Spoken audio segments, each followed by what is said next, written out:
Assalamualaikum warahmatullahi taala wabarakatuh. Bismillahirrahmanirrahim.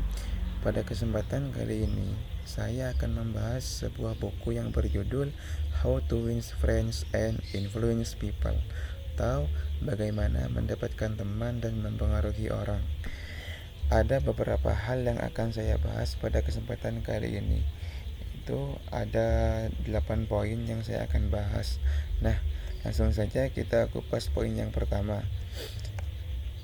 Kalau kita ingin dekat sama orang lain, kita itu harus mengetahui kebutuhan dan ketertarikan orang lain. Kita bisa mengetahuinya dengan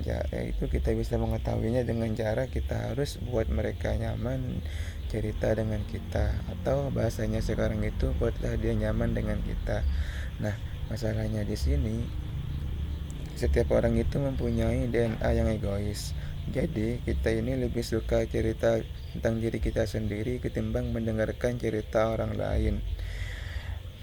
Kalau mereka seperti itu, kita itu tidak akan tahu kebutuhan dan ketertarikan mereka itu seperti apa. Nah, bagaimana caranya?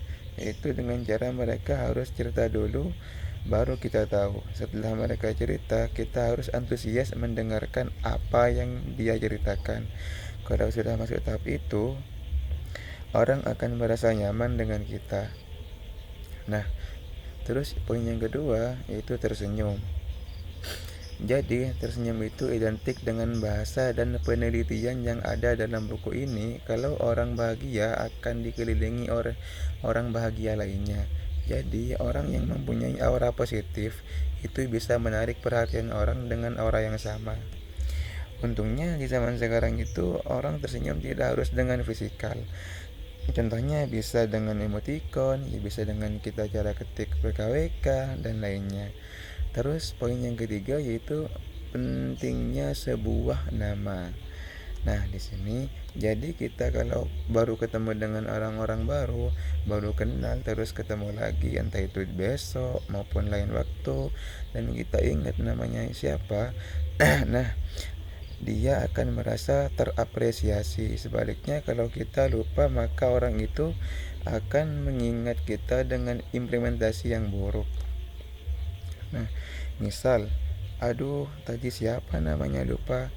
Aduh, Beng Beng, padahal namanya Bang Bang. Nah, itu.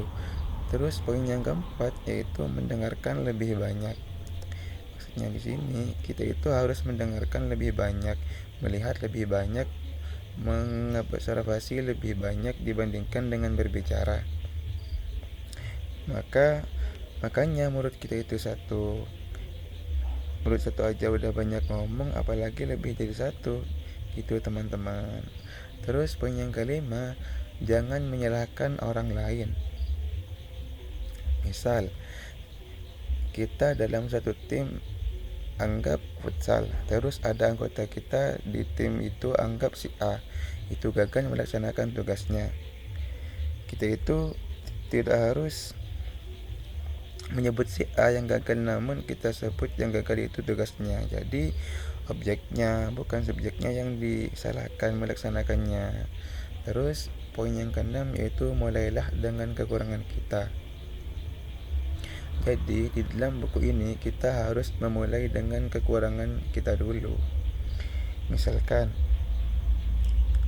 apa yang saya katakan ini salah, atau mungkin saja yang Anda katakan itu benar, namun saya punya pendapat lain. Nah, gitu caranya teman-teman. Terus poin yang ketujuh yaitu bertanya, bukan menyuruh. Misalnya, jadi bos kemudian mau menyuruh anak buahnya. Itu sebaiknya dimulai dengan bertanya. Misal, gimana menurutmu tentang proyek kita ini? Jadi, orang itu merasa dilibatkan, orang itu merasa diperlakukan sehingga orang itu menjalankan tugasnya itu dan sehingga orang itu menjelaskan tugasnya itu gak ngerundal. Nah, gitu teman-teman. Terus poin yang ke-8 yaitu mengklaim penghargaan. Seburuk-buruknya bos itu adalah ketika berhasil mengklaim pekerjaan anak buahnya, namun ketika gagal mengkambingkan hitam anak buahnya. Itu bos paling kurang ajar. Nah, mungkin cuma itu yang saya bisa jelaskan pada kesempatan kali ini tentang poin-poin penting yang ada dalam buku ini, yang itu yang berjudul How to Win Friends and Influence People. Nah, sekian dan terima kasih. Assalamualaikum warahmatullahi wabarakatuh.